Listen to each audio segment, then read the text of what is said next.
What's going on, everybody?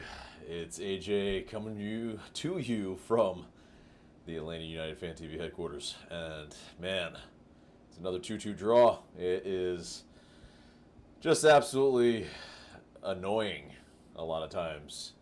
We have yet another second half collapse, yet another stoppage time equalizer.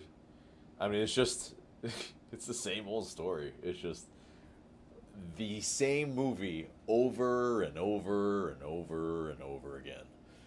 And I mean, you bring in a new player, a new defender, and they forget to defend.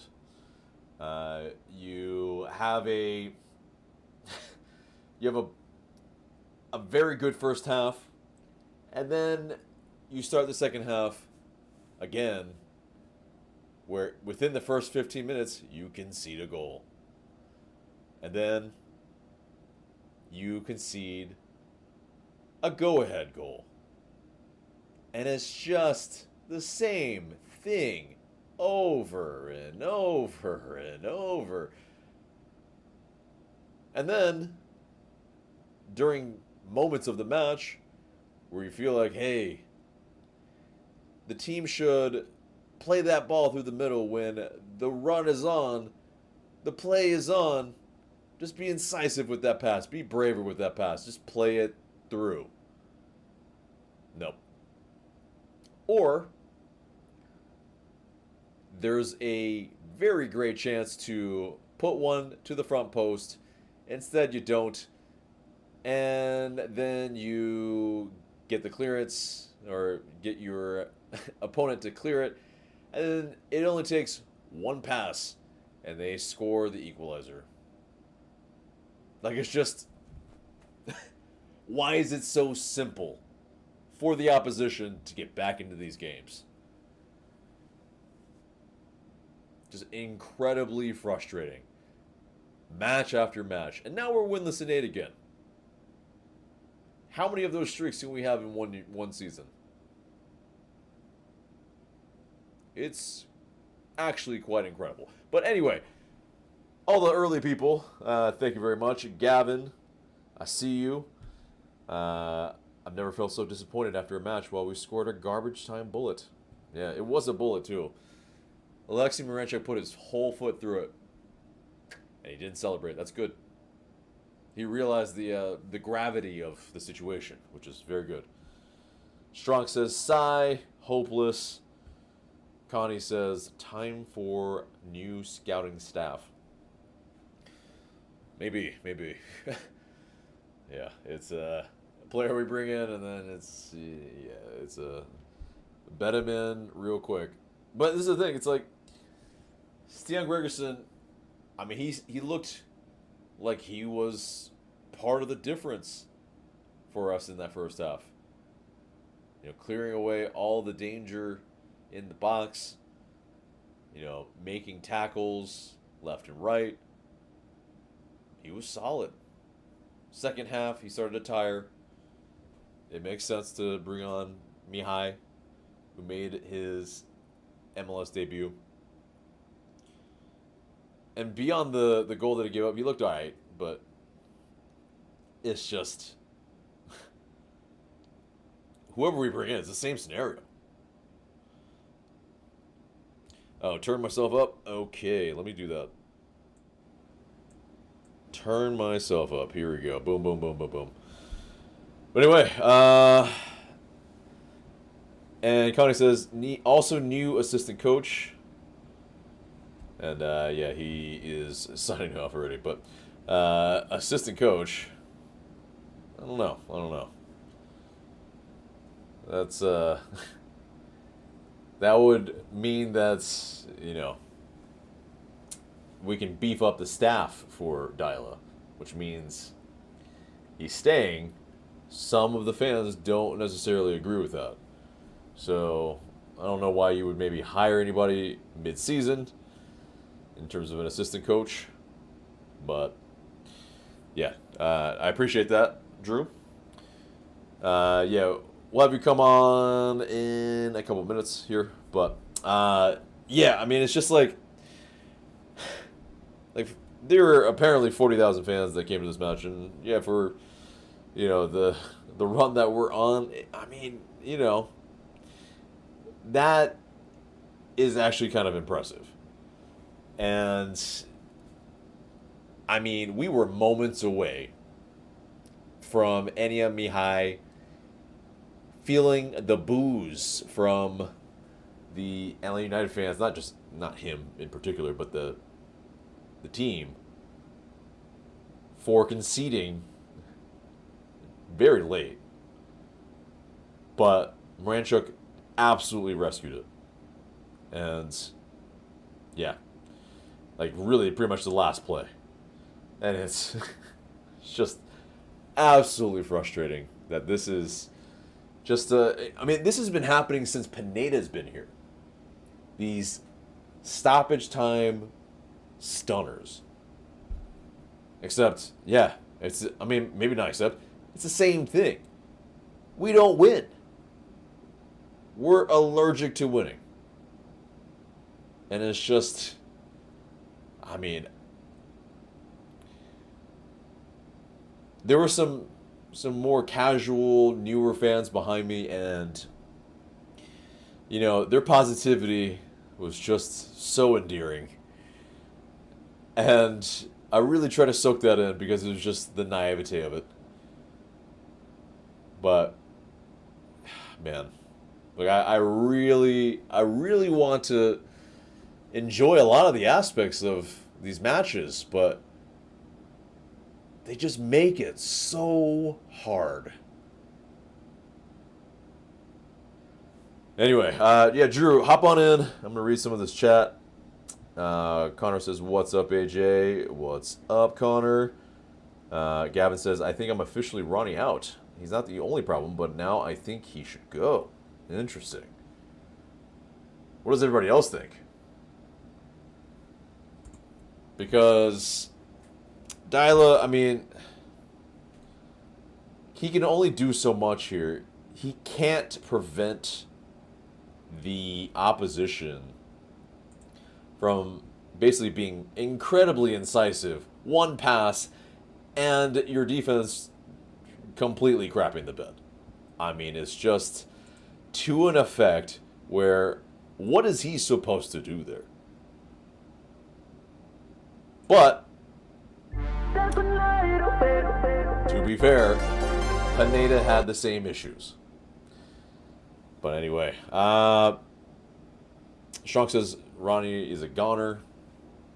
I don't know. Drew, we'll ask you that question later, but welcome in and let us have your thoughts. It feels like I'm repeating the same story from last week. Is we come out with a really, really good first half, and it ends up us in a losing position. We somehow scrap out a point out of this game with a stunner in the last second, but it's just unacceptable. There should not be this drastic drop off from the first to the start of the second half. It just should not happen. That is a mentality issue. That is a major problem. Yeah. I mean, it's a problem that's been throughout the years, unfortunately. And it's wild how it just, like, you change some players, but it just doesn't change as far as the mentality. And, I mean, it's baffling, really, to this degree. Because, yeah, you've changed coaches. You've changed a lot of things. You've changed, technical director or sporting director is a different thing. And that's too new to really have enough of a sample size. So, that can't be blamed at this moment. But, I mean, it's that first half. Like, how did you find that first half? It was spectacular. We couldn't finish, but the fact that we were able to, again, like we did last week, is We were able to force turnovers. We were able to put pressure on them. Seattle didn't really have much. I don't think did they have a shot on goal in the first half? Because if they did, I can't remember it. Yeah, I don't think they did. We were stifling them, and that is the kind of play we kind of heard we wanted, or we kind of hoped for in the beginning of the season, and we're finally seeing it. But as soon as the second half starts, it's nowhere to be seen. And yes, the first half we should have probably, but again, we can't finish well. We're still fighting to finish, and it is becoming an issue. But the fact, or else it's going to get worse. They are this close to this fan base just booing them off the field consistently every game. Yeah. And that's unacceptable. Yeah. I mean, yeah, the goal itself really well worked because a lot of verticality, Derek Williams playing it over the top, and then the ball finding its way around to Miggy where he's able to find Luke Brennan. Brennan is able to find Latte Lat with through ball in the box. That's that kind of play that you want to see, intricate a little bit. And then Latte Lat, he creates that goal. He's able to force the defender to basically get an own goal that, I mean, it's the fourth own goal of the season, and that's our second leading scorer. Like that's annoyingly, that's an annoying statistic for sure. But either way, yeah. Oh, yeah. I didn't know that stat. Oh no. I know, and it's a bummer. I know, but it's kind of embarrassing this late into the season. Kind of embarrassing, but it's not through any fault of Latte Lat. He did everything he could to try to make that a goal, but it's just, I think it's embarrassing on the rest of the squad here that no one else has stepped up. But and as far as the lineup goes, I mean, did you disagree with it at all? I mean, knowing that we have we pretty much have 3 games in 8 days again. I think in 12 days we have 4 games, so it's gonna thick and fast. But yeah, what did you think about the lineup? I thought it was fine. I think getting Xian back into the squad is good to see. And in that first half, he played well. He had the one opportunity that he took the foul, he took the card. But other than that, he was doing exactly what he does when he's healthy, is break up plays, make smart passes out of the back, and be a solid center back for us. But it's always the case with him of, can he stay healthy, can he stay on the field and perform at that level consistently. I don't know what's up with us playing Hernandez right now. It feels a little weird. I feel like even though we don't, Lennon isn't the best, I still think he's better than Hernandez. Other than that, it's the consistent lineup right now. Sleesh and Muyumbo are starting to form a partnership. They're starting to work well together, and that's good to see. And if we can get some consistency out of the midfield, it'll be great, honestly. Yeah. And sorry, guys, we're having a little bit of kind of latency issues maybe with the stream, but hopefully we can power through. But yeah, I mean, it's that Ronaldo Hernandez at the right. Really at fullback. I think he can give you 45, but giving 90, that's really his issue. And I think he tires out easily, but he does give you some playmaking and some good chemistry with Miggy. And I think that's kind of where, you see some value there, where he's not just like, his crosses are at least more nuanced than Lennon's. And I think that's at least a I understand that. yeah. Because they're not blind crosses. He's actually trying to aim for somebody, and it's the I think in this match we saw a lot less where we were just spamming crosses from the right, and at least that part of the movie is not something that we saw all match, because there's a reason why Lennon is almost always left on the touchline open, unmarked, because they know it's not going to amount to much. But Hernandez... And the cross is over the head. Exactly, yeah. It's over the head, or it's always, an aerial cross versus maybe, on the ground, a pullback, something different. And Ronald Hernandez, I think at one point was able to get to the byline, was able to pull it back, and I think it was like Moranchuk that pulled it back, where Schleich was able to take that shot. And I think it was a Moranchuk shot that got blocked, and then Schleich had the follow-up that I think went wide or got blocked again. Yeah, there was that one, and then there was the other one that was on goal. So I think that was either way. Yeah, there are two very similar type of chances for Schleich, and I mean, you need those type of shots to take so that you keep the opposition honest. And to be fair, like, I think the types of chances that we had in this match actually were better. It was a little bit more encouraging, but it still is not incisive when you need to be. And I don't know if you saw that. It was in the second half, and I think it was Atlutd running in, and he split the center backs, but I can't remember who was on the ball. I think it was Moranchuk, and he was just really unwilling to play that ball in behind.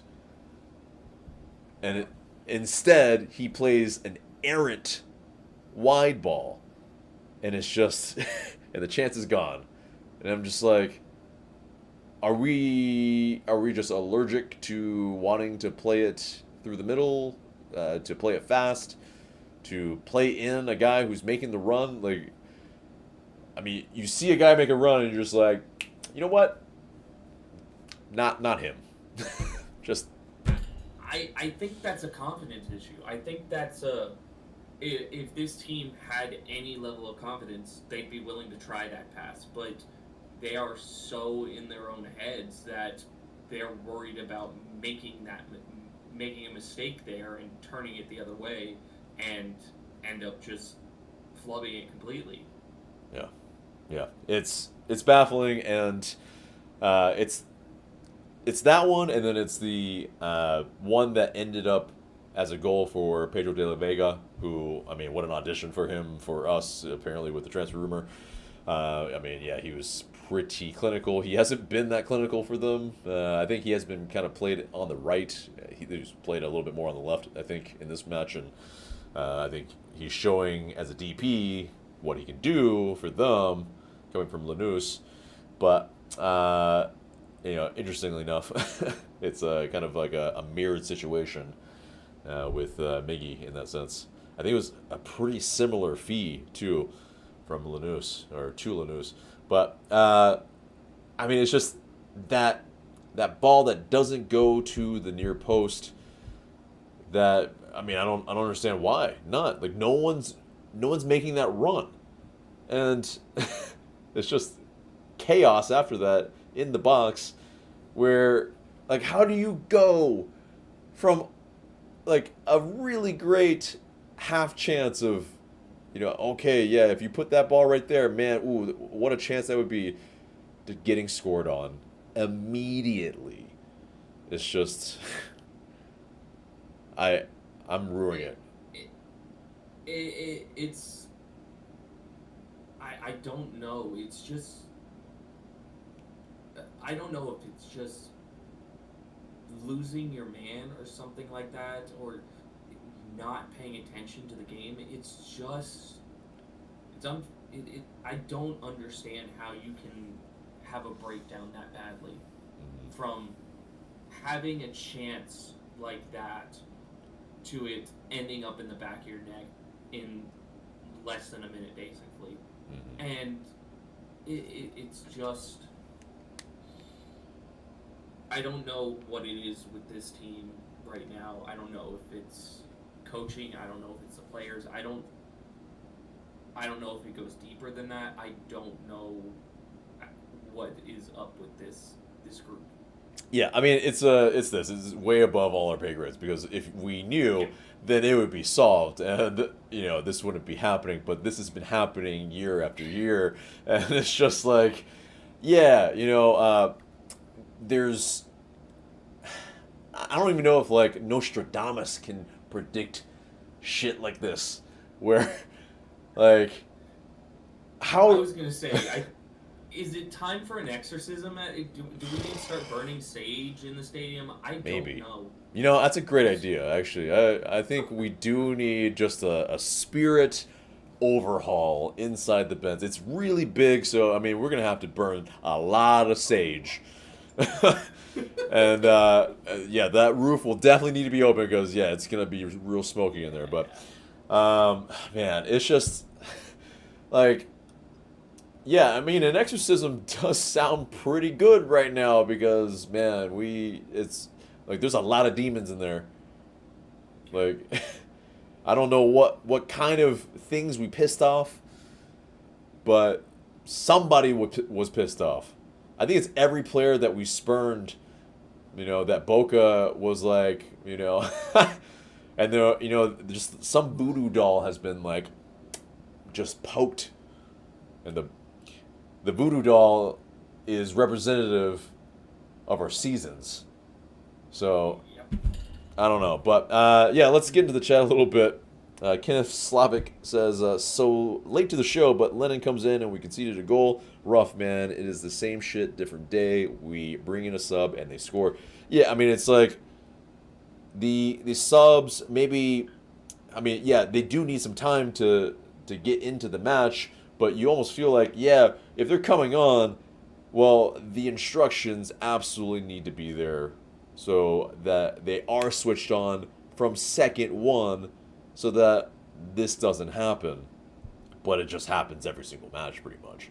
Like, we bring in a sub and then unsettles it.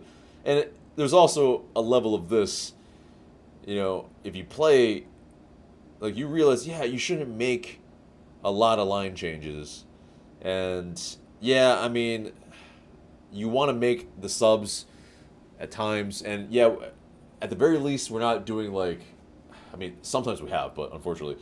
But it's like, yeah, 2 players out of 1 line. Unfortunately, he doesn't do that, but somehow it still unsettles the entire team, and it's just. At this point, it's a combination of coaching and the player thing, because a player should be told and kind of coached into what needs to happen in this situation, but the player also needs to be prepared to come in and be ready to be switched on immediately. And the fact that that is not happening is a major issue. Yeah. Especially with somebody like, unfortunately, it's happening again with Lennon, and that is an issue. Right. And I wonder, because they're on the sidelines warming up, and I assume they're also watching the match during that time. I would hope they are, and so that they know what's been happening during the game, and maybe it's a concentration thing where they're not switched on, they're not paying attention to the match, and if they're not paying attention to the match, don't sub them on. You don't deserve to be in the game. It's basically like exactly. Like it's like schoolboy stuff. Like if you don't know what's going on, like how are you being subbed on? Like, and I think you don't know what's going on if you aren't 100% ready for this game. You should not be on this field. Exactly, and unfortunately, there's those aspects of it where you don't have a choice sometimes when you have 4 games in 12 days.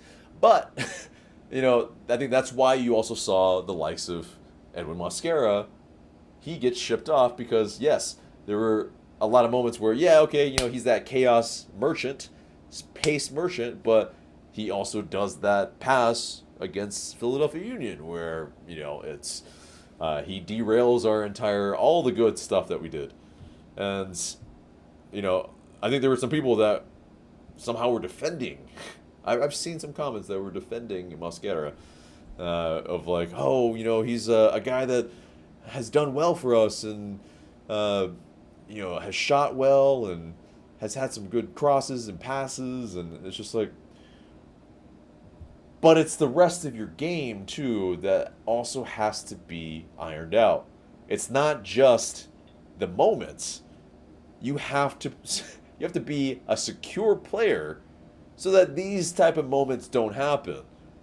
And I think it's a lot of people's problem with Lennon is that he switches off every game. And somehow he might get an extension. How do you feel about that? I saw that and I about lost my mind. And I was like, okay, that means nobody in the front office is actually paying attention to anything the fans are saying, anything that is actually going on the field. Because, I'm sorry, how do you look at that player and go, yeah, that's the guy I want to keep for a long-term contract? No. He's already making too much money for what he is on this team. Why are we giving him an extension that could possibly give him more or give him around the same amount of money for a long time? That makes no sense to me. Yeah. At all. Yeah. And he's one of the players I'm looking out the door. Yeah. Right. It's that right side has been unsettled for a very long time, and absolutely, we need someone that is way more stout defensively.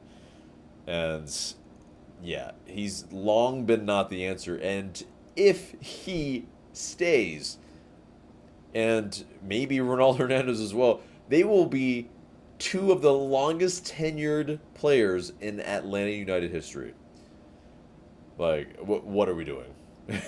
Like, this cannot happen. It's, we have some comments in there. Justin Flornay says, Lennon is the golden boy to the FO. He keeps getting contract extension. Yeah, it's like, speaking of failing forward, failing upward, like, at this point, like, after he retires, man, he might be hired as the sporting director at some point or something. Like, I generally fear that. Like, yeah, that wouldn't shock me at this point. Is the amount of times he's failing upward is drastic, and it could land him a job in this front office, and it would not shock me. Yeah. It terrifies me, but it would not shock me. Yeah. Kenneth Slavic says, thoughts on Brennan on the left? I like him. He's been good. He's been solid. He's not perfect, but he is at least producing more. He is creating that Mosquera chaos that we kind of talked about. He does a little bit of that, but it's way more controlled and in quick little bursts. And it doesn't come with the risk of defensively. And he's still very young, and he is still learning this league. I think he will improve and get better, and that is something to look forward to. This isn't even the finished product. So if he can keep improving, he will keep his spot here. And I think we run him out for the rest of the season unless we get somebody in that position. Yeah. Which, I mean, it seems like we are with Leo Afonso being in the building, apparently. Or maybe not in the building, but pretty much confirmed as a signing. So, a super draft pick that Chris Henderson made while he was the Inter Miami sporting director. And somehow, reports are that we're getting Gam. We're getting Gam plus the player for the international spot. I I missed that part. Wait, what? Yeah. Yeah, we're getting GAM for him. 225K, according to Tom Bogert. It's wild. Yeah, like they basically were like, yeah, please take him. We'll give you money to take him. It's wild. But I mean, he seemed to really fall out of favor. I don't know why, but he also, with their new signing is just, yeah, it probably wasn't in the cards for him. Deadwood. Yeah. And even though he's their super draft pick, 24 years old, still decently young, although he should be entering his prime in a sense, kind of in a year or two. But at least as far as, playing football goes. But yeah, I mean, it's just like, I think Brennan, for me, he offers up a lot more security. There's more control. There's more defensive aspects that you feel like, yeah, he's contributing here, because there was one point he won a header, and I think won the, he headed it down and then he won that ball, and he was able to drive forward a little bit. And yeah, obviously as well create that chance a little bit for Atlutd in the box. Like, we don't see that from many players really. It's like, it was well weighted. I think there were, the other wingers that we've had there, Silva, Saba, Mosquera at times. Yeah, they don't weight the ball properly, and No. I mean, that's one of the important things if you're a winger. Like, it's not just try to score; it is also, yes, you need to create chances for your striker, and there we go, he did. So, more of that, I think, would be fantastic. And I think he started this match because, yes, we do have 4 matches in about 12 days. So, Yeah. let's see. So, Kenneth says, I thought the right was great with Hernandez today, but he was cooked after 50 minutes-ish. Exactly. Like, I mean, really, when it got to, like, the 35th-ish minute, the whole team looked cooked. Like, we were pedestrian at that point. We were just walking. No one was making runs. And we were trying to play out from the back and almost playing ourselves into trouble time and time again. And getting away with it. It was fine, because Seattle pretty much, as good of a first half as we were having, they were also having as bad of a first half. Like, it was kind of twofold. But, again, every team wakes up in the second half against us at the Benz. And, away too, but it's just like, I don't know what it is. I think it's concentration, fully, but I don't know why they're losing concentration. The fatigue can't be set in immediately after the half. That doesn't make any sense.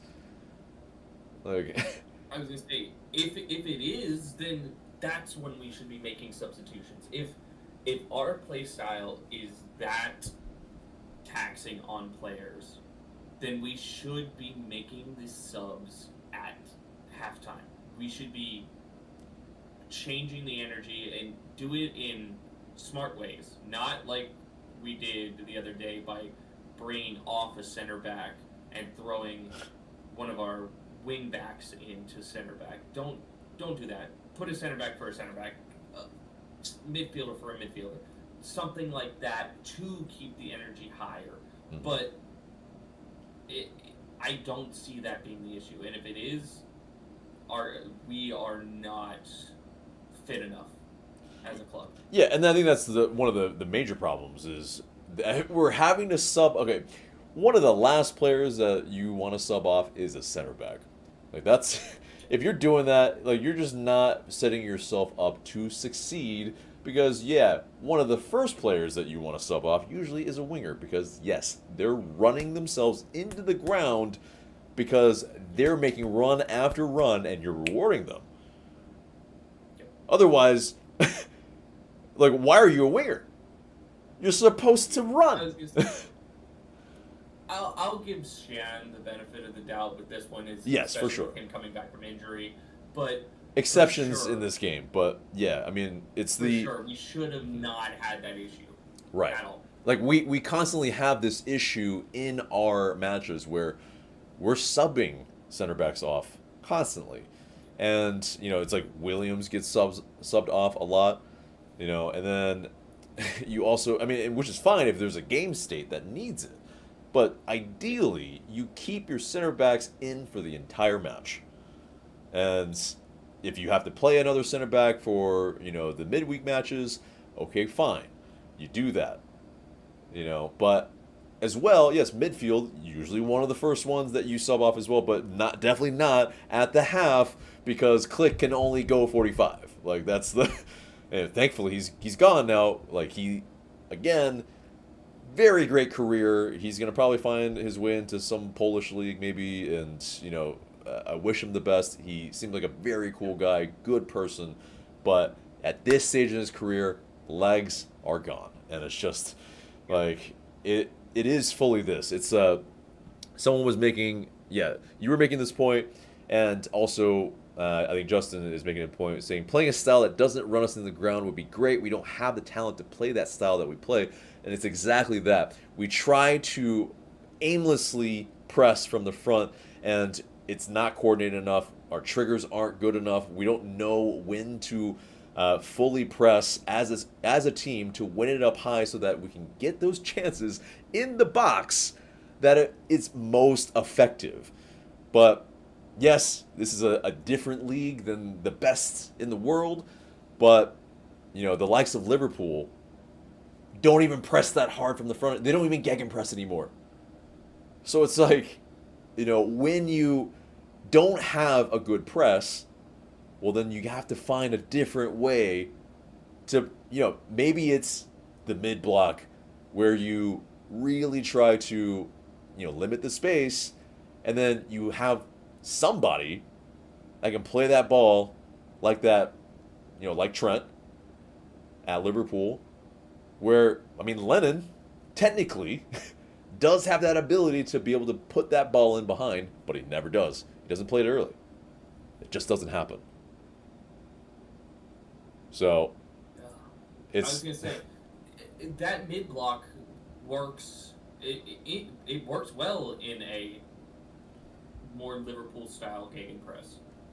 They do a very good job of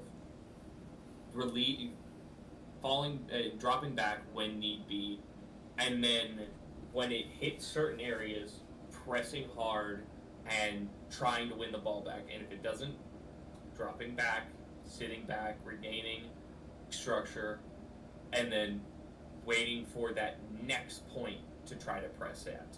Yeah. And unfortunately, we don't do that. We do a lot of just go, a pseudo gegenpress almost. And we don't have the talent for that. We don't have the players for that. For a good gegenpress style, we need really strong midfield. Mm-hmm. We have one of those players that can kind of do that sort of pressing style in Schleich. We do not have the second one for that sort of style, and it's just going to cause issues and holes to open up in our defense, and it's kind of what's happening. We try to press too hard, and they just break us down way too easily. Mm-hmm. Yeah, and it's that too. I think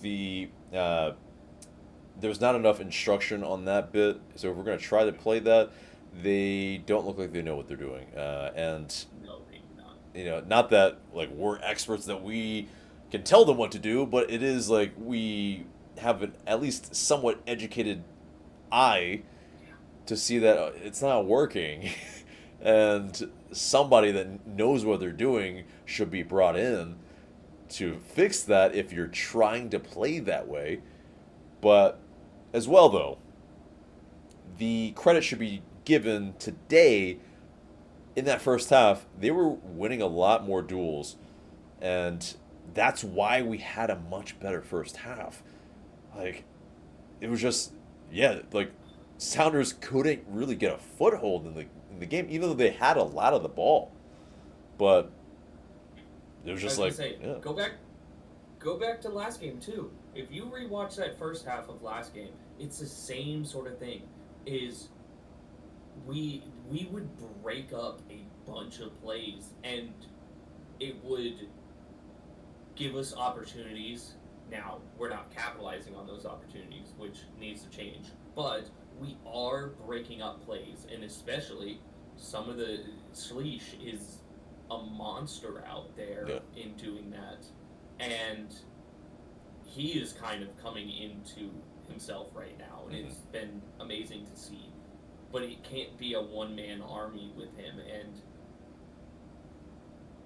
we are starting to get better at that pressing. I am seeing improvement in the past 2 games, and we just need to be more unified in it, and that's the one thing I'm seeing is sometimes you see Latte Loth running all over the field, just trying to press, and nobody's with him at all, and it looks so unorganized. And if we can consistently press like we were in the first half of this game, I think we win a lot more games.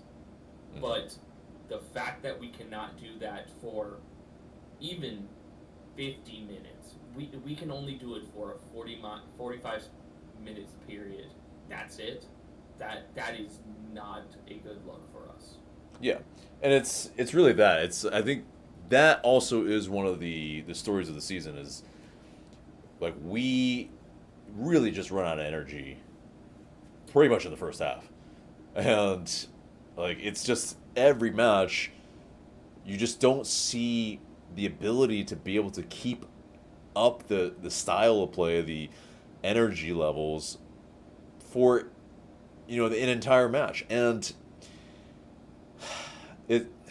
it's incredibly frustrating because maybe it is part of kind of why players are in this league, because yes, you have players that cannot last full 90s, and well, at the intensity of the running that they're doing, I mean, it requires a lot. Like it's a big thing that's way underlooked is availability, and it's one of the best abilities. It's why players can be in the Premier League or Bundesliga or La Liga, because they can run for the entire game, make hard sprints, do the hard yards, like play after play. And yeah, I mean, clearly we don't have those type of players. They break down, and they break down a lot, and that's why you see, it's pretty marked difference when Stian Gregerson is in the game and he's not in the game. Like, it's and yeah. How many of those? Him back. What was that? I was gonna say, how many games can he last playing in a row? Because he's always, I wonder, because him being that safety valve for us, and he's making those hard sprints to prevent those speedy wingers. He's having to cover for Brooks Lennon a lot of times, and essentially breaking up that play. But I mean, he's doing hard sprints, and it's just, I think that's part of what kills him. Like, one of the things that's so great about him, unfortunately, is also his undoing. Yeah, and I could see next game us doing the same thing we did here. Is he plays for all first half and chunk of the second half, and then ends up getting subbed out.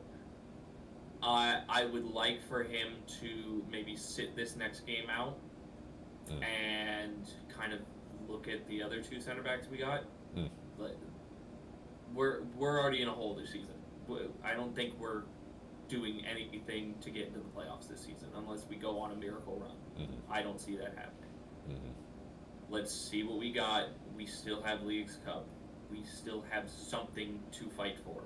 Let's see what we have in the guys we just brought in and go from there.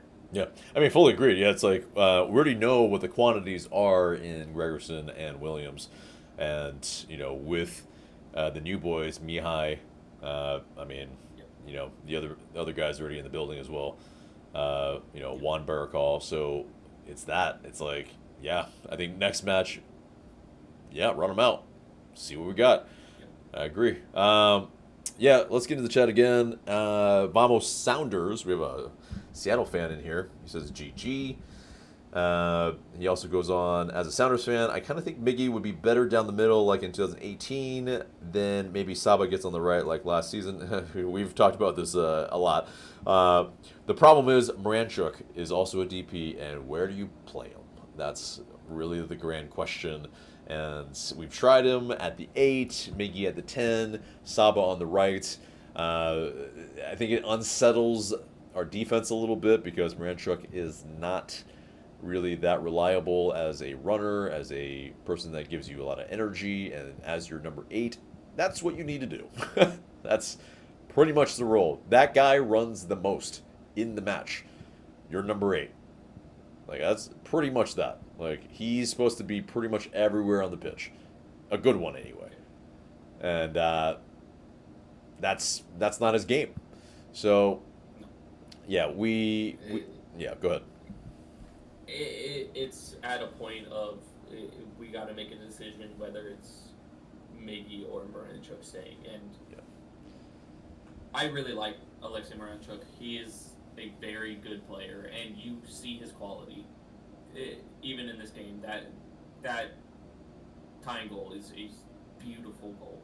He put his entire foot through that ball, Yep. and you can see what that goal means to him just because he knows the situation we're in this season. He just no celebration, just let's go, let's get back, let's try and do something else. Yep. And it's going to be a situation where Moranchuk's probably going to have to go just because, unfortunately, he doesn't fully fit the style of play that this coaching staff wants to play. And unfortunately, it seems like Ronnie's not going anywhere. I don't think the staff want him going anywhere, just because even if you look through the behind the stripes stuff at the beginning of the season when they were bringing him in, they were talking about it being a long-term plan with Ronnie Dyla, and I think they want to try to give him some time to build this team, and if that's the case, Moranchuk's probably going to have to go. Yeah. I think he suits a heavy possession team that doesn't have to press, that, I think has runners that have chemistry together as well, and possibly more of a target forward, so that, he can just place it on their head. Great. But, Latte, while has the ups, can win a lot of headers, but He's a target man. yeah, he's not a target man, and they're not really playing him that way either. They're not like, when's the last time we put one on his head? I don't think I've seen Yeah. it. Months. Other than from corners or anything like that, I don't think I've seen it. Yeah, like months. Pretty much, I think last time was Brooks Lennon, to that back post, and Yep. other than that, I can't think of it. But yeah, I mean, and I think Miggy in the middle, while he's 31, I mean, I think he's aging kind of gracefully in a sense that, I mean, his technical ability is still there. It's like him today on the wings. I mean, as a touchline winger as well, I mean, he was operating in a lot of tight spaces and skinning his man, sitting his man on his ass. Like, it was some good stuff. And so, we've seen him play through the middle as well. And I think that the difficulty is he does have to have end product. And that's kind of been the elusive thing in his career for, major spurts, is that he's not always consistent in, kind of the assist column that you kind of want from that position. And goals-wise, too, it's, yeah, maybe you don't expect double-digit goals from him as the 10. I mean, it's not going to be 2018. It's not going to be, where we just have so many guys, and also it's, we're playing so vertical. It's just, it's a different scenario. But keep the comments coming. I love it, guys. Won't be able to answer all of them, but Vamos Sounders also said Mihai looked good. To be fair, I think for most of his debut appearance, he looked pretty good. The goal notwithstanding, but what'd you think of Mihai?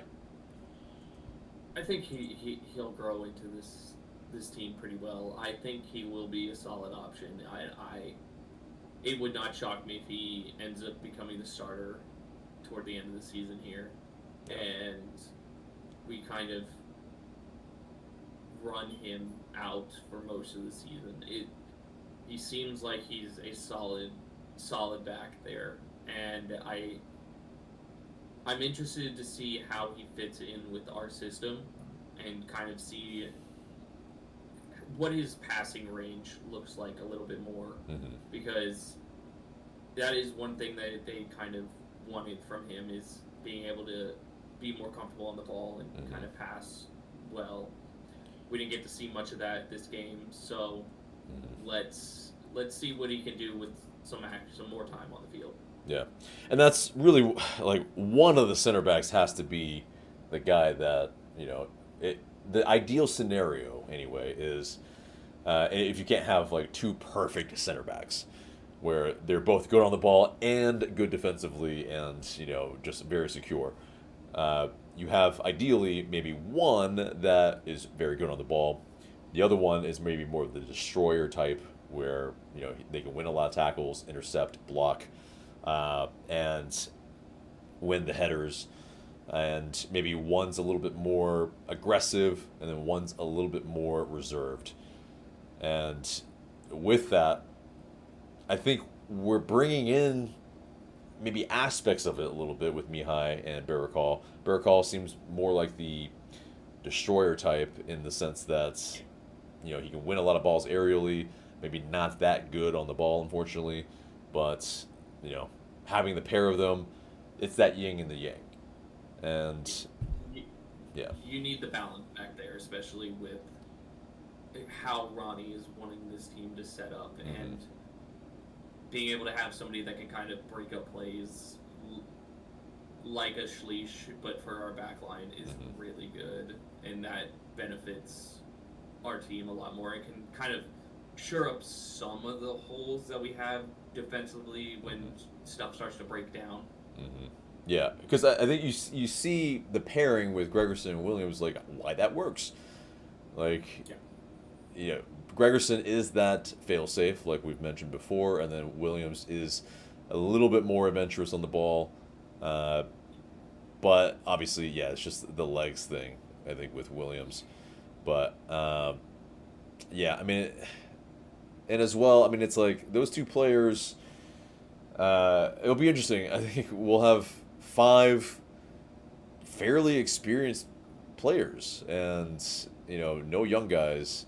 So that's really, I think, what we're trying to go for is, center backs that, have experience.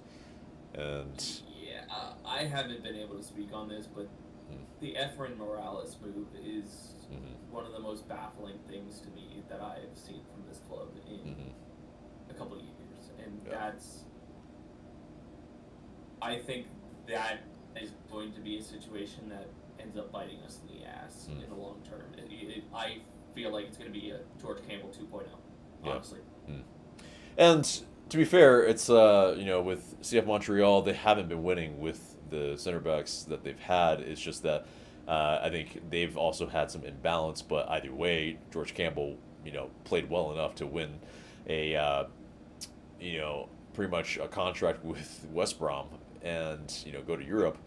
But I think it's because he's so young and that physicality that he has, he's so good on the ball as well. I think the raw tools are there, and Efrain Morales also has a lot of those raw tools, especially from a left-sided center back. That's very coveted as well because there's not that many at his size that, have come in and been able to do what he did. But I think, the story goes, at least, what the media has written about it is that, well, Efrain Morales, before the season started, was already trying to get a move away because he wasn't really seeing a lot of playing time. And yes, he is, a local boy. He is a player that's come through our academy, but every player comes to those crossroads where they have to make a decision, their career or the team that they grew up, in the academy for. And, the career usually wins out. And apparently he had requested a move from Chris Henderson, but he did mention as well, like, hey, I would prefer a move in the mid-season in the summer. And because, yes, he was going to Georgia Tech, he was, finishing up his schooling. And, yeah, while that hurts a little bit, maybe his schooling, but it seems like he was wanting the move because, I think at this point, he does need to play. But, whether it should have been a straight sale or maybe it was a loan, maybe that's can be debated. But I think it's also, he's a player that, obviously was showing a lot of good promise and, cheaper anyway. Why not develop him?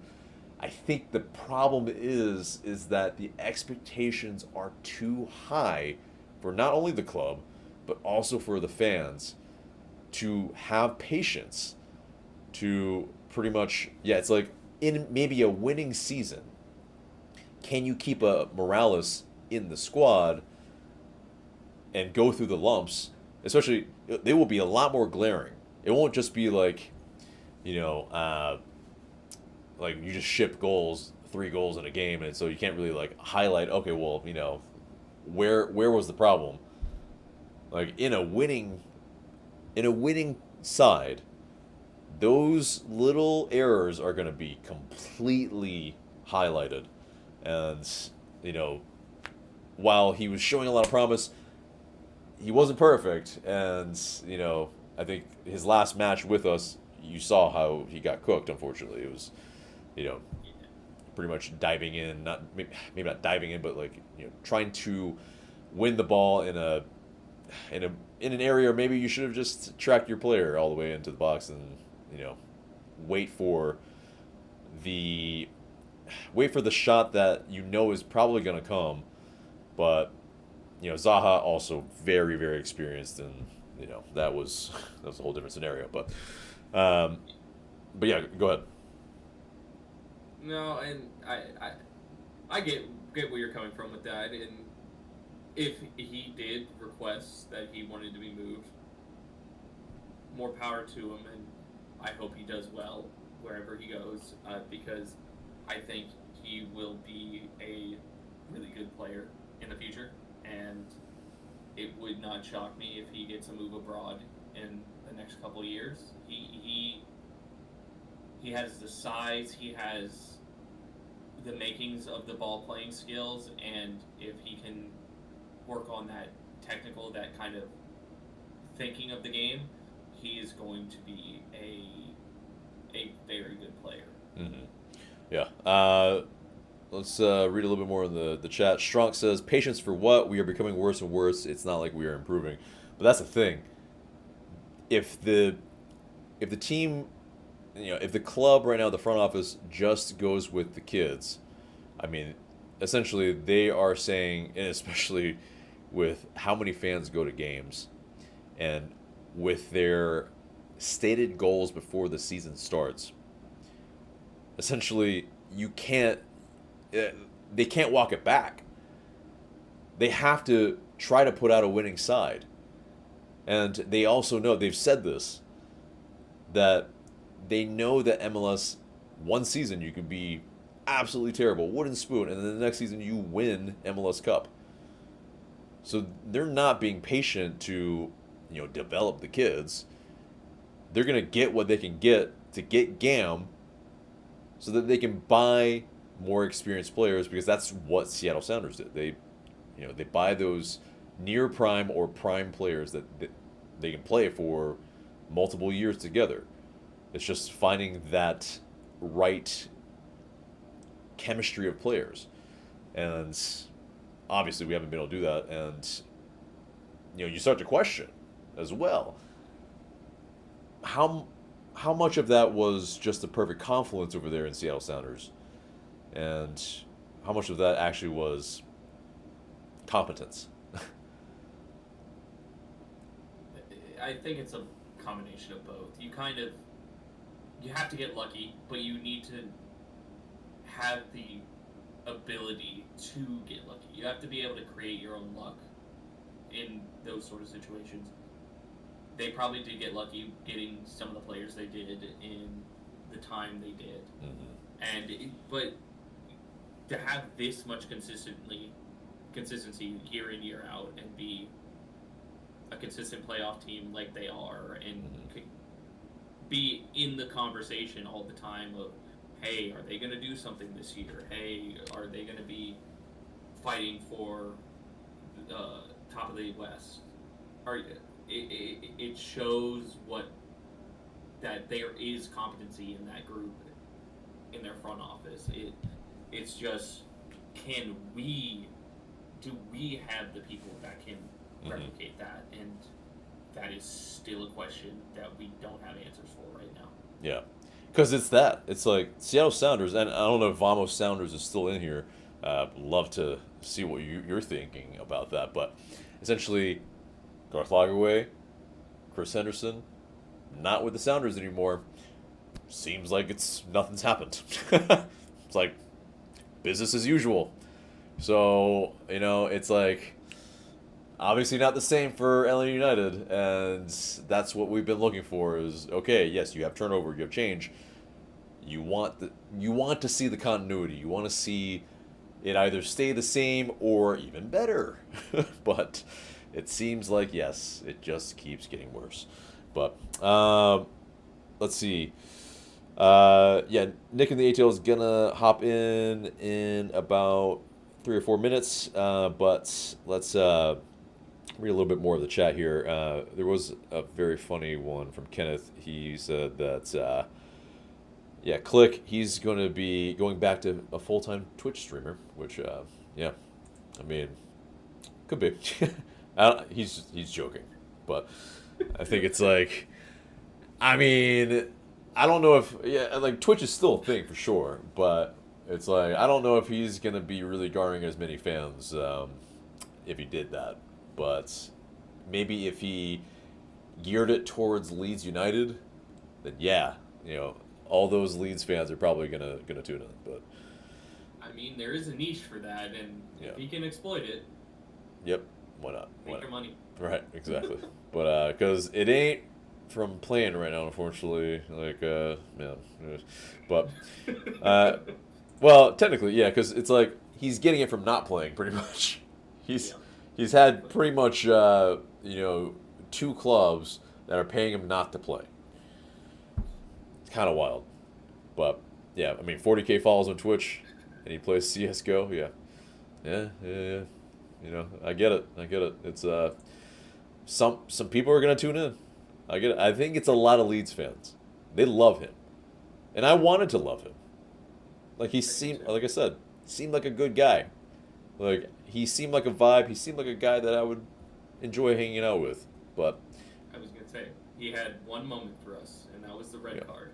Yeah, like he did perfect shithousery there. It was chef's kiss.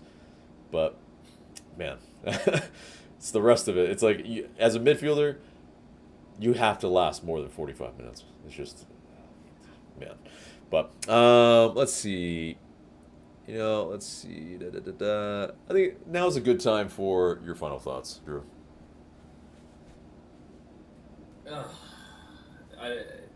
I don't know what this team can do at this point.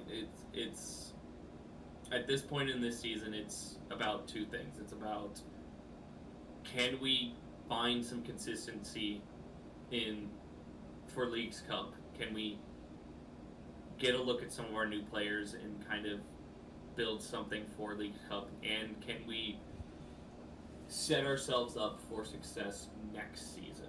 at this point. It's we're on the outside looking in. We're probably not going to make the playoffs. I think we're too far behind at this point. Now it's time to, hey, what do we have in some of our younger players? What do we have in players that we're bringing in now? What do we need to strengthen going into the transfer window at the winter transfer window? Mm-hmm. That is what we're going to have to look in for the last part of the season now. Mm-hmm. And let's hope these players still have something to play for, because if not, this season could get bad. Really bad. Mm-hmm. Yeah, it's great points. It's find out your unknown quantities, what you have there, and try to make a run in a cup to at least save the morale. Like that is huge right now. Like, yeah, maybe less people might tune in, unfortunately, but I think it's, like, if you can make a run.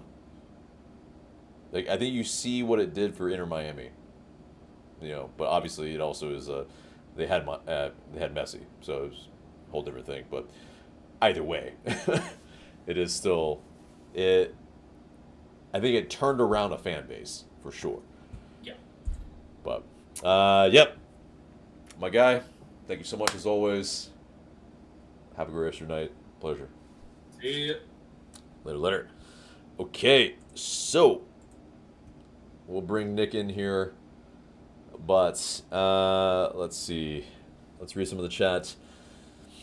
Yeah, sharing the Twitch username in the chat there.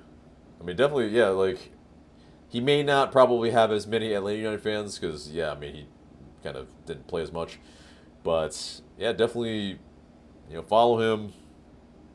Let me know, when he's streaming. I'll check it out. I mean, it's like, and definitely don't give him any crap. It's just, it's not that. He's a bad person. It's just that it just didn't work out for us. But Strong says, crap, not a defeat to Pineda. Yeah, I know. We really have to make sure that we don't lose to Atlas. But Justin says, wooden spoon contenders, here we come. Technically. But I think we're getting too many draws to get to that territory.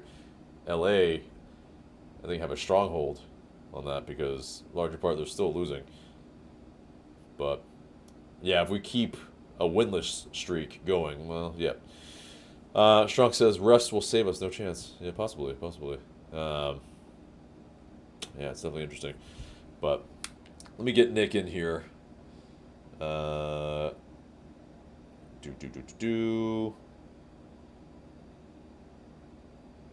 usually when Mike's in here, he can also, one of us is talking, one of us is typing. But there we go. All right. So, Nick, come on in. Yes. Just fixing up that. And here we go. Boom. Hello. Let us have your thoughts. How'd you find the game?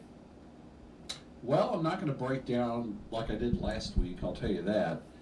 Although, after we conceded the second goal, it was heading in that direction again.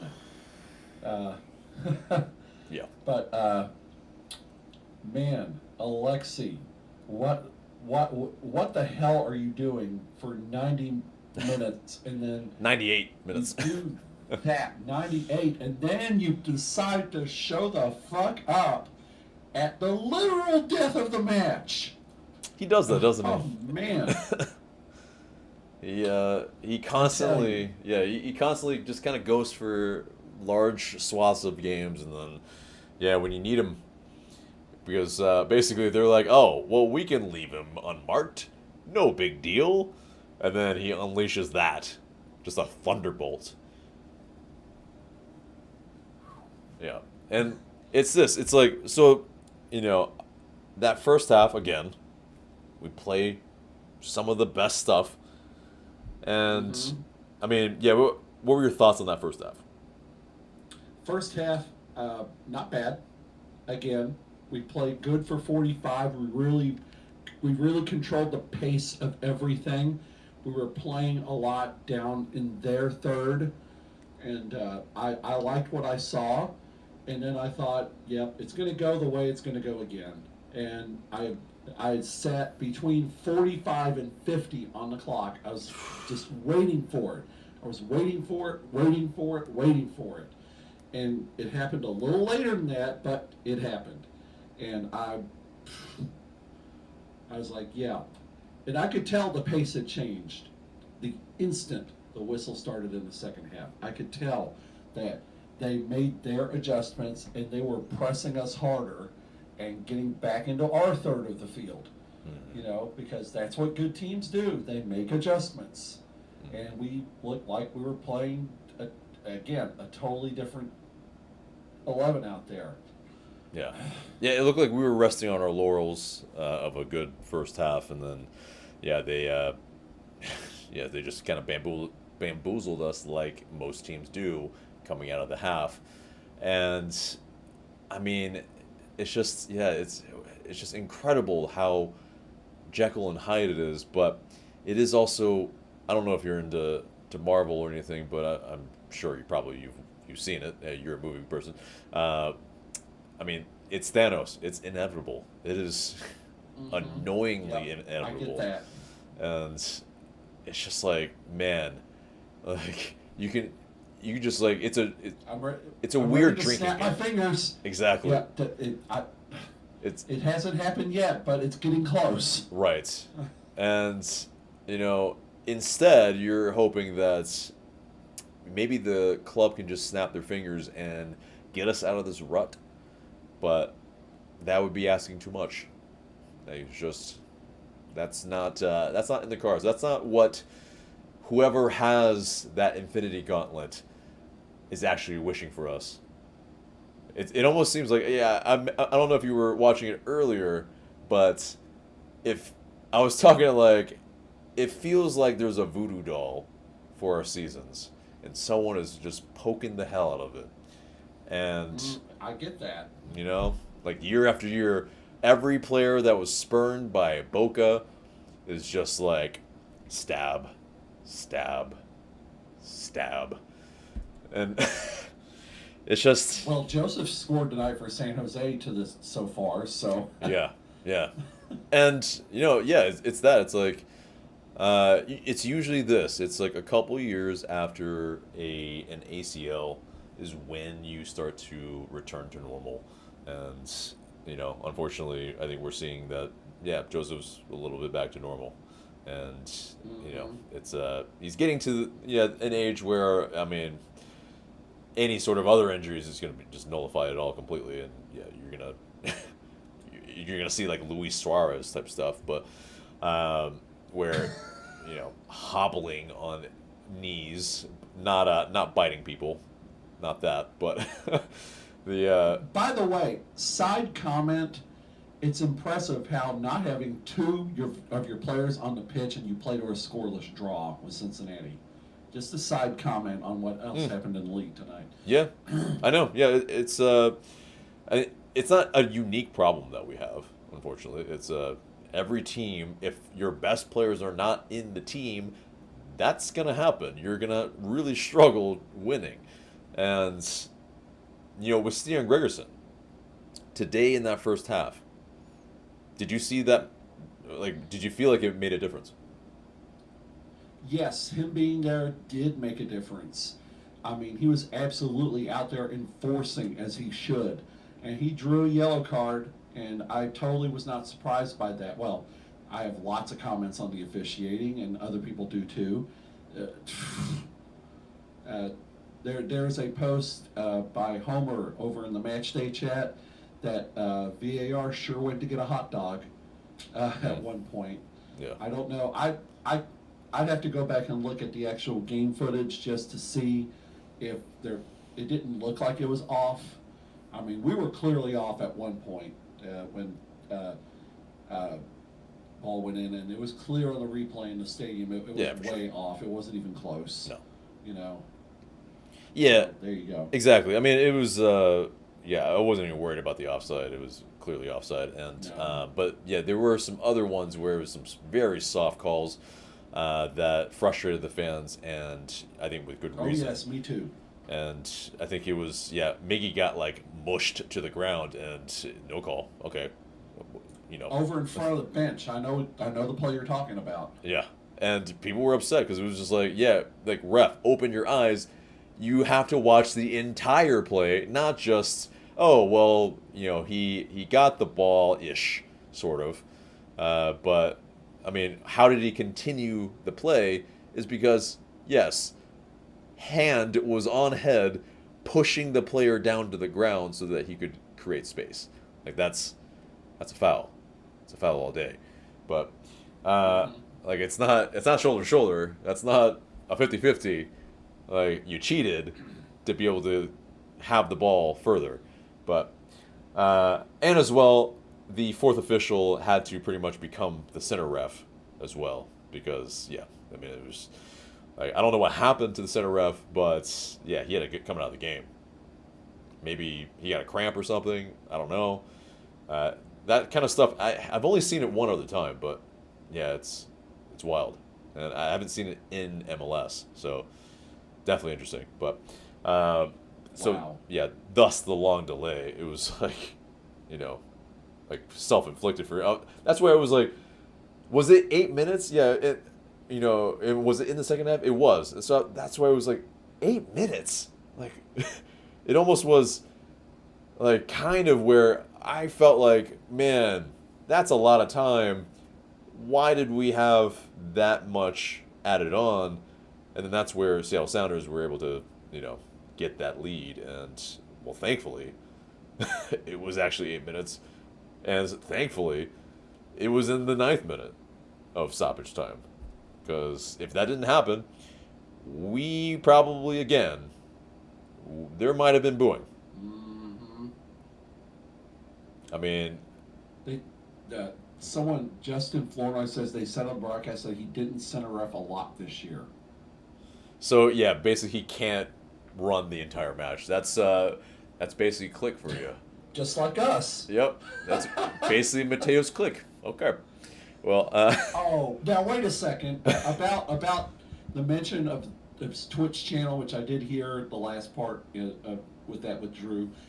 Equal time. You can find me on Twitch on Monday boom, nights. there you go. Looking for Nick and the ATL. Equal Yep. time here. Boom, yep, exactly. Yeah, I mean, and you're talking movies, TV, right? Yeah, well, we watch a lot of obscure TV. Like this Monday, we do Bad Sitcom Night, which is bad sitcoms. Because for a lot of classic sitcoms, there are a lot of bad ones. And even more than that, unsold pilots. Ooh, oh, that's interesting. Actually, I like that. I like that. Some obscure stuff that aired once and has been forgotten, but we're drugging it back up. Dredging it. Whatever. Yeah, I got you. We know what you're 9 saying. p.m. Eastern Monday night. Yeah, Back to the topic at hand. yeah. I How mean, about Bartosz Slush? yes. Oh, indeed. Yeah, there we go. Join the Patreon. You get these cards if you get in there, because we basically pick the best ones, especially the Atlanta United ones, and the highest tiers get the coveted cards. So, yeah, and oh yeah, This is a signed Bartosz Slush card. yeah. So I mean, yeah, he was having a hell of a match. I mean, he was basically, I mean, again, just a lot of energy, and played the full 90 again. And there were moments, I mean, I feel like, man, you just almost are begging for him to get that goal because he's hitting them so well. Like it's, Didn't he have one go off the woodwork at one point? yeah, one off the woodwork, one right into the keeper's hands, but well struck. And yeah, it's that third man that you want to pretty much have as that chance outside the box. And man, every time it's there's people, it's like there's not even a shooting chance, but they're like, shoot, because he has the ball. And it's just like, yeah, I mean, he's marked outside of the box. No, he shouldn't shoot, but it's still like they want to see it.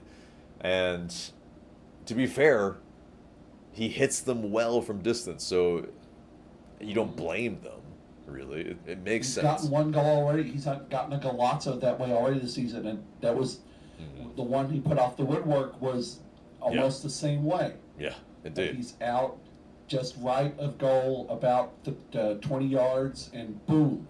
Oh yeah. You know. That the goal in Columbus as well. I mean, it's just that, yeah, he has the goods to do it. Yeah, we should try to feed him. Yeah, 1 or 2 times a match. I'm okay with it. Like, it's, you know, if he doesn't have an option for him to pass to somebody else, and he's coming onto that ball, hit it, have a hit, because, I mean, yeah, striking him that well, like no one else is striking it that well. Like that's the issue with I think a lot of them.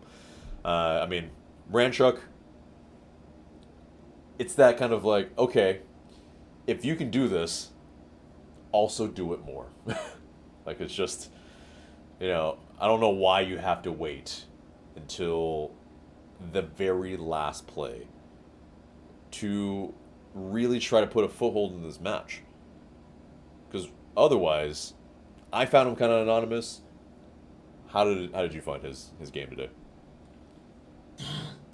At one point, he was coming down, marked by 2 defenders, and then a third came over.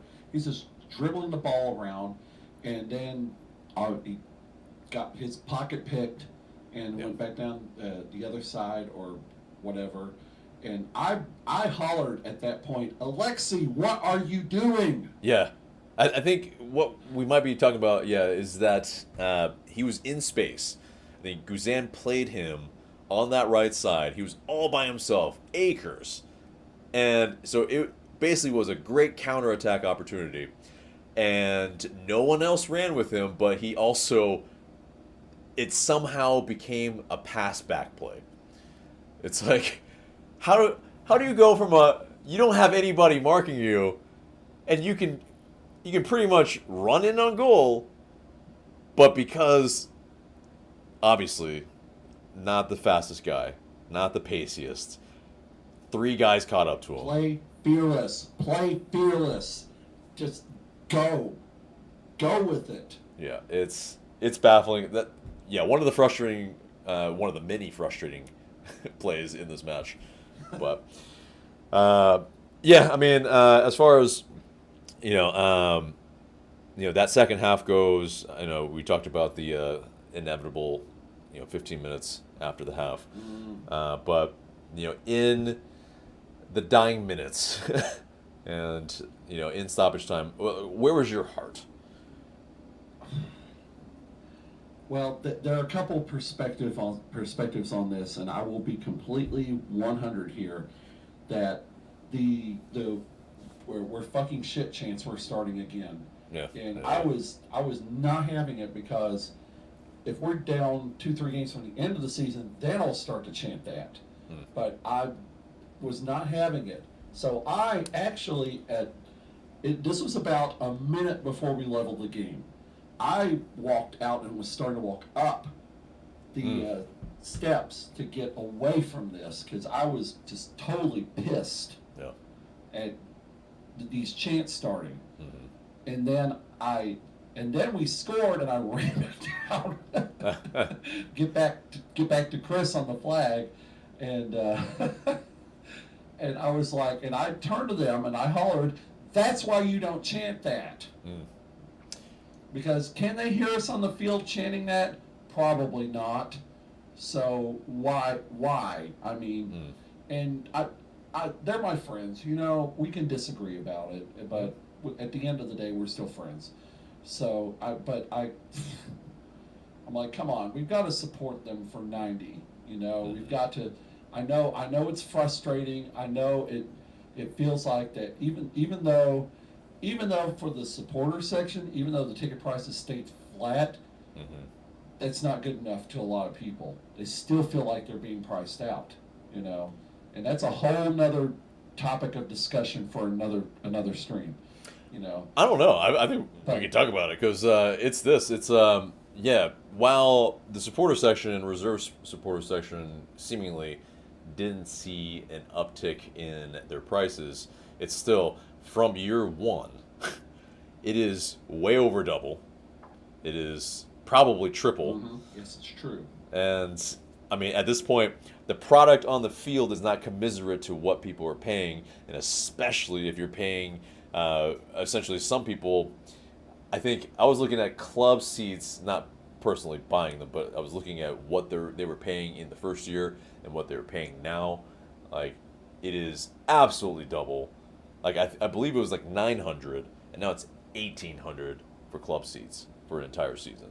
Which, yeah, usually those are, like companies and people that have FU money, and so yeah, they're gonna maybe write it off, and it's not gonna be a big deal to them anyway. But those, like, you were in the stadium, you saw those box seats and those sections completely empty. Not a good look, because in large part, that's where the fans that are watching the game are gonna see just emptiness, because the camera's on midfield. Like, you're seeing what's behind there, and it's just a lot of red seats, and it's like there's a big reason why. Those are generally the highest paying fans, but also some of the most casual fans. And I mean, yeah, the product on the pitch is not good enough that even the highest paying fans aren't even coming. Like, it's I think it's telling. That's alarming. Yeah, that's all you need to know. Really, if you're Arthur Blank, it's like, oh, like, optics wise, man, that looks terrible. Like, that's exactly your word there. It should be alarming.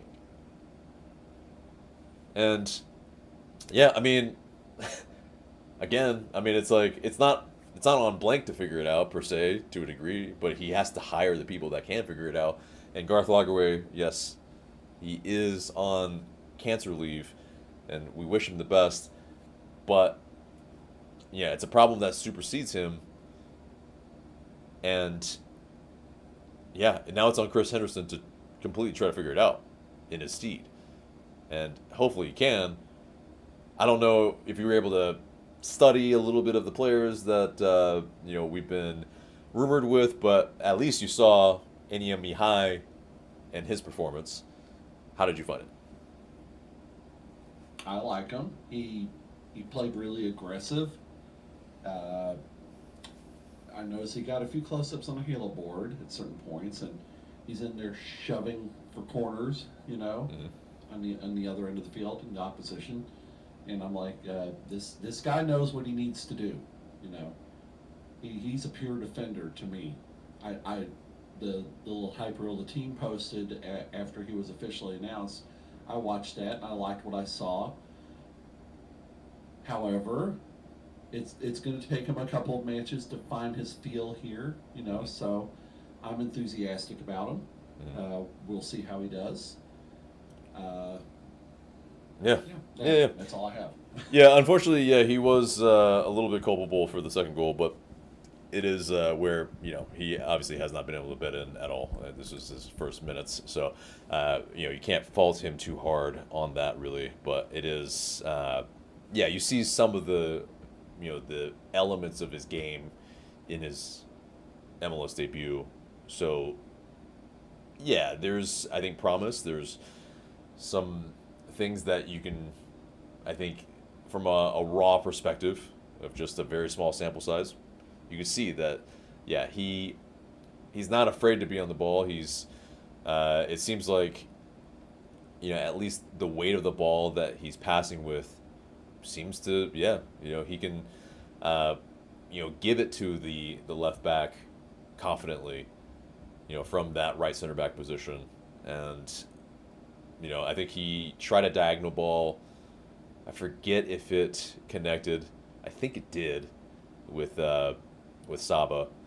And yeah, I mean, it's that. I think you want to see that variety of passing, and hopefully he is that guy. Hopefully he can be the solution, because yeah, Stian Gregerson, I don't know. Are you in the ilk that you can rely on him for multiple matches at a time, the rest of the season. If he stays healthy, maybe. But that's the biggest problem. It seems the like biggest problem. He's not stayed healthy. right. It seems like like 2 or 3 matches, and it's like, oh man, he went down again, and it's hopefully Mihai can be a lot steadier in that regard, because I think you see the difference when you have an experienced center back that can build out. Like we can, we have a foothold in that match where. I mean, Sounders looked completely anemic. I mean, they didn't have a chance in the box. I mean, it was, they caused some trouble from the press a little bit because we were trying to play out from the back because we completely ran out of energy in the first half. So, like, 35th minute, it's like no one's moving, no one's running. But still, like, no shots in the box in the first half. If, we read the stats correctly. And I think from the eyeball test, but let's get to the and Schmetzer does what Schmetzer does with that team. He made his adjustments at halftime, and that's why he's a stone freaking idol in Seattle as a coach. He knows the adjustments to make to get his team to perform. Yeah, hands down. And what's wild is I was speaking with it's it's the fan channel there, and essentially it was I think 2 years ago, but they were wanting Schmetzer out, and so it's again these aren't remember that. Yeah, these aren't unique problems, but like every club and their fans go through these type of things, but obviously in a vacuum, everyone's gonna have their gripes, and I think rightfully so. It's not that it's excusable at any point either. But let's get into the chat a little bit. Justin Flournet says, I have a feeling Blank's son is going to clean house when he takes over. I mean, whew. That's a bold statement. Josh Blank, he might. I mean, he's been here since the beginning. Like, it's like, he went to school later, and then he's come back, and now he's in the front office at some sort of it's not completely clear what his role is, but obviously being Arthur Blank's son, it's gonna be kind of prominent, and it's I mean if he has a love for this club and he wants to see it do way better, I'm for it. It's whoever needs to be kept should be kept. Whoever needs to be let go, please let him go. But let's see what else. Justin also says Dyla blamed DW for a mistake. Oh yeah, let's talk about Derek Williams and that freaking mistake he made. Yeah. Oh. Yeah. I mean, it's like the latest entry on a long list of mistakes that he's made. Yeah. Not as gut punching as in New York Red Bulls match last season, but it certainly doesn't help his stock with me. Yeah, it's that. I think he's lost some steps. I mean, that much is clear. Basically, it's that. Like, we need to see the unknown quantities, and Barakal, we have to see. Like, Williams is not the answer, clearly, long term. And at this point, he is a experienced veteran, and Williams should only be brought on to shore up matches where, maybe it's like late sub at this point. I mean, how about not bring him on at all? I mean, he's not completely useless. Option? He's not completely useless. It's not like, and again, like, he seems like a decent person, and the from any of the documentary stuff, like, nothing about him seems like he's not trying. It's just that the levels are dwindling, unfortunately, and we can't just we're not a charity club. We're not a retirement club. It's not. Are you sure about that? Yeah, I mean, at times, because some would say, with some of the players that are over 35 maybe. But let's see, Mavery and his cuisine. What is your cuisine, Mavery? This hurts to say. This club has accumulated or acclimated, probably is what you're saying, to the Atlanta sports climate. It sucks, but all you can do is be patient. Like the Braves, you got to bite it and wait till next year for that title run. Patience isn't the strong suit for the Atlanta United fan base. It's I'll just be real. It's just and to be fair, they have been patient. We have been patient for half a decade. We've been patient, and that's not like, yes, some other clubs have gone through massive spells of some clubs have never won anything, and that's the thing, is that if you extrapolate, essentially, yes, they spoil us in the early years, but like I've mentioned on the show, we have spoiled the club for the past half decade. And again, if you extrapolate that into, say, 100 years, okay, it's still the majority of the time the club has been mediocre or worse. So, if you want to call it, because we're in season 9-ish, pretty much, and, deep into it anyway. So we're essentially, it's like three good years. We'll say if it's a 100-year-old club, 30 years of good and, 70 years of bad. Like, that's, like, we're coming on to that anyway next year. If, like, we have to be good next year. Like, that's the crux of it. Because if you look at, I think this is a good barometer on Twitter, x.com, whatever you want to call it. We were the first club in MLS to 1 million followers. We're now at 985, 9 years later. If that doesn't tell you everything, like, they're losing fans. Yes, there are a lot of bots on X, but they're losing fans.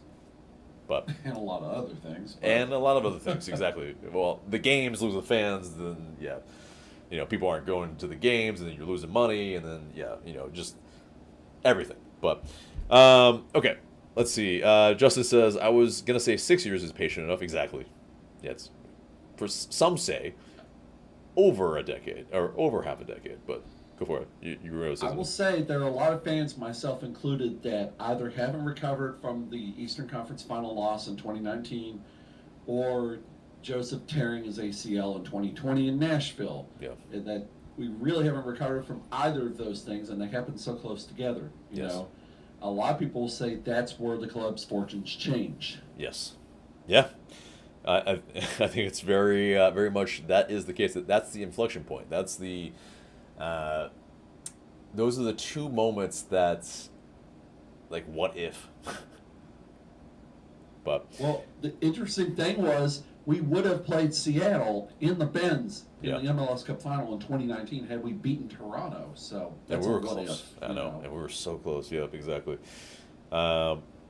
Yeah, Mavery also says, on a bright note, Luke Brennan is a dog. Could we try getting Saba on the right wing with Brennan when he gets back to the starting 11? I think when we bring in more wingers, sure, probably. But it's going to be a great question, is who's going to be the number 10? And, like, yeah, it seems like Moranchuk, Miggy, they have to start. They're the DPs. It would be unwise to a degree. But, yeah, what are your thoughts on Brennan? I like him. You know, he's a good player. He plays hard. You know, more of that. Mm-hmm. That's pretty much it. You know, Yep. he was really all around the pitch. He was charging hard down the field in the run of play, and I liked him. You know, Mm-hmm. I mean, I could his contribution on the field stood out to me. Yeah. and also defensively, like I mentioned earlier, and Oh yes. the Yes, security in his ball possession and the weight of his balls. But anyway, yeah, that's out of context. Sounds weird. But anyway, Gavin Marshall says it all went to shit in the MLS is Back tournament. As soon as anytime, Yes, it did. yeah, it really did. But we'll get back to your comment, Gavin. It's sports is a funny thing. Like any of the things that anybody says about sports out of context just sounds crazy, and either people sound really horny or really hungry, or and it's I beg your pardon. and it's just This is not that kind of stream. We're not on OnlyFans. I know, right? But it is a truth. And if you've listened to any commentator, like especially the Premier League commentators, like they sound like they're lusting after tasty food. But anyway, Gavin says, we're just moving on like nothing happened. As soon as We probably should be moving on. it's late night. Listen, this is after dark now. Yeah, so. this is a Late Night Fan TV after dark. Exactly. Anyway, it's going off the rails on the crazy train. But as soon as R.I.P. Ozzy. But as soon as New York Red Bulls scored in the opening minutes, it would foreshadow Atlanta United for years to come. Yeah, it was a pretty damning moment. It was when you saw, I think it was the same game, when you saw Boca come out from the stands and talk to Frank de Boer, it was like, oh, what's happening I here? remember that moment. Yeah. It's like, that also was an inflection point. It's like sliding doors moment. It's like, if that didn't happen, where would we be? But, Justin says, so close to being back-to-back champions, SMH. Yeah, I think we probably could have beaten Seattle then. It was, I think we had a better squad. We had, it was just, anyway, let's have your final thoughts.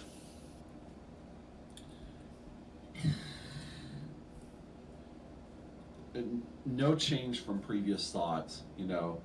We need a complete fucking performance if we're going to do anything in the Leagues Cup. Mm-hmm. I'll be there. I mean, Yeah. I did not opt out of the second game, so Mm-hmm. I will be there. Yep. Wednesday night and the following Wednesday. Mm-hmm. Who knows what's going to happen? Mm-hmm. I mean, it's a mixed bag of which team you're going to get.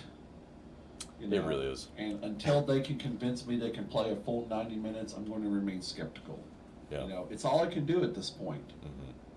And it's this. And Justin mm-hmm. says we need a complete roster. Yes, I totally agree 100%. Right. And and I know the front office is working on it. It is a work in progress. We've got new players coming in, and I'm excited to see if it actually helps us. I mean, I've got to trust that they know what they're doing to get some better components in here to hopefully help us perform better out on the field. I can hope, but I would urge this of supporters, especially supporters in the supporter section. I know it sucks, but please don't give up. It may feel bad right now, but please don't give up. Mm-hmm. We have to continue pushing forward. Like I said in my article on Patreon, we have to believe that we can move forward and we will get better. Because it may seem like it sucks and we're in the bottom right now, but you can come back from that. It can happen. We've got to believe. Yeah. Well said. And I mean, as far as the roster goes, and kind of believing in the front office, it's really, unfortunately, what other choice do we have? We have to believe that they know what they're doing and can bring in the right players so that we can turn at least part of this season around a little bit, at least the form, and maybe in Leagues Cup. But the issue is, and I think this is my big problem with the timing of this, is that the transfer window just opened. We can't even bet in these players. Mihai has only played 45 minutes, essentially, and now we have the first Leagues Cup game. And yeah, it's going to be real interesting, I think. Like, yeah, these players that are going to be brought in, they're not going to know each other. And unfortunately, we haven't done well in Leagues Cup.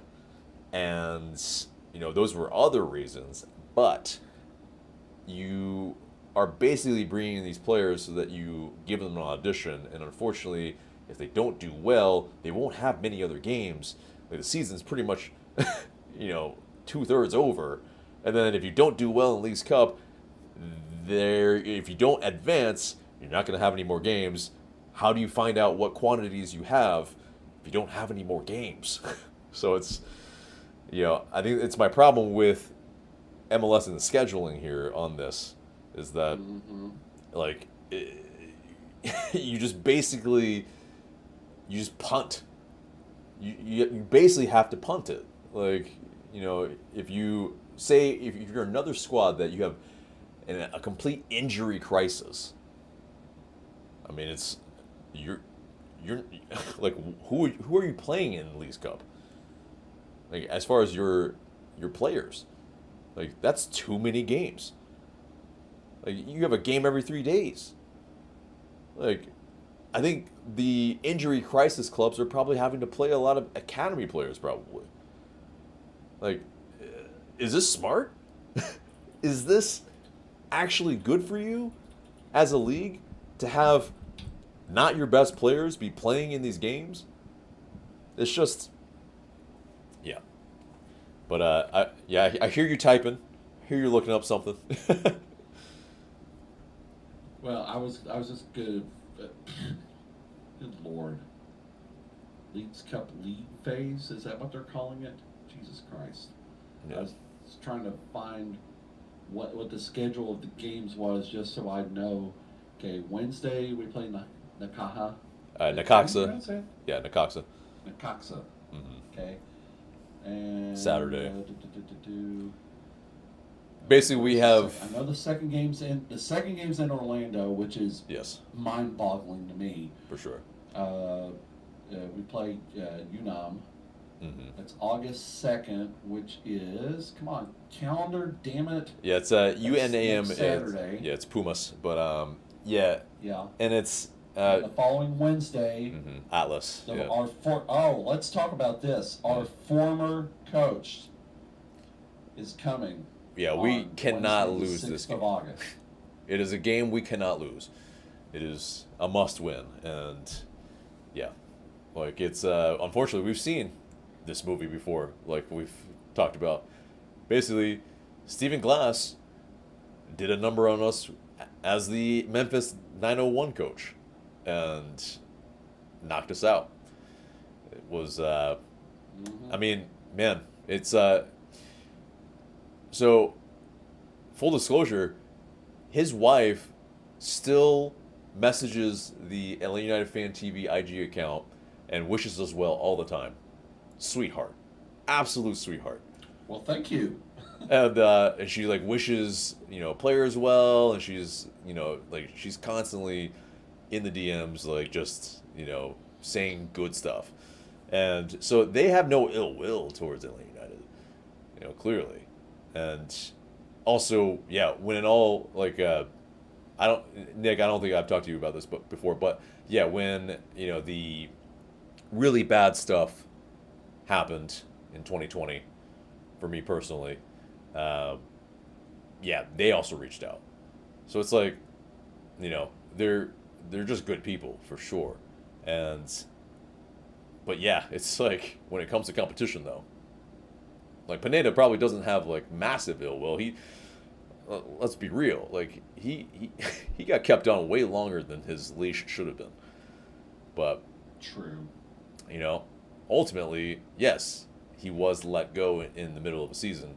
And I mean, it is the job of a head coach, unfortunately. Like, yeah, no, like, very rarely does a head coach leave on their own accord. It's super rare.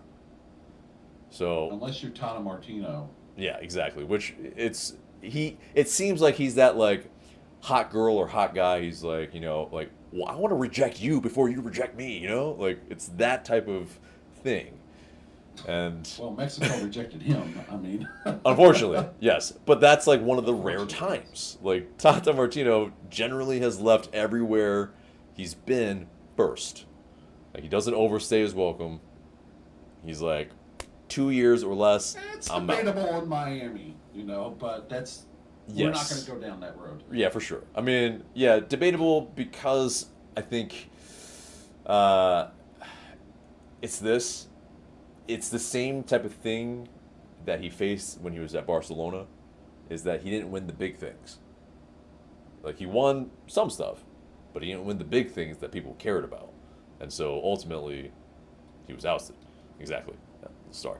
But anyway, let's wrap it up. I appreciate you, Nick, as always. And thank you all very much. Yes. Please come on Wednesday, even though Wednesday matches are sucky attendance. Yeah. We could use you, please. Thank you. Yeah, and both are weekday matches on a Wednesday at the Bends. I think they're just hoping. They're just hoping that, because of virtue of how many Atlanta United fans normally show out, that's why they booked them on Wednesdays. But anyway, have a great rest of your night. Good night, everyone. Be well. Thank you. Bye. See ya. Okay, finish out this chat, and we will head out of here. It is almost 12:30. We've almost been going 2 hours. Okay, so Justin says exactly went from guard to let him cook to Henderson make fire. Yeah, I know he's basically rubbing sticks together right now. The best Leagues Cup outcome for Atlanta United is to get grouped. Not going to win it. Use the time for rest and practice. Says the Colonel. Yes and no. I mean, we've had international breaks, and sometimes we played through them, but does it really help? I'm not really sure. I think we need a good showing in a cup competition to really, really make sure some fans get back on board. Justin says, I said it earlier, Pineda's out for blood.